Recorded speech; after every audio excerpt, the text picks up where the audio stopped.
ورنہ بڑے بڑے جوان ایسے ہوتے ہیں، ہم اپنے پڑھے ہوئے دین کے علم کے مطابق جب ان کو دیکھتے ہیں کہ یہ کیا کیا بدتمیزی کر رہا ہے اس وقت، یہ کھڑا ہے اس موقع پہ، تو بہت افسوس ہوتا ہے اور دل میں یہ سوچتے ہیں کاش یہ بندہ قرآن کے ترجمے کو سمجھتا ہو۔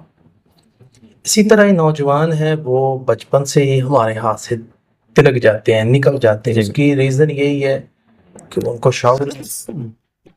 اور بچہ ایسی چیز ہے اس کو جس پر تو آپ لگائیں گے یہ لگ جائے گا۔ حدیث آتی ہے، نبی صلی اللہ علیہ وسلم نے فرمایا کل مولود یولد علی الفطرہ، ہر بچہ فطرت اسلام پہ پیدا ہوتا ہے۔ آباوان ان یحودان او یمجسان، ماں باپ پیرنٹس جس جگہ پہ اس کو چاہیں لگا دیں، یہودی بنا دیں، مجوسی بنا دیں، یا جس اچھے کام پہ لگا دیں یا برے پہ لگا دیں، تو ان کو تفسیر ترجمے پہ لگائیں۔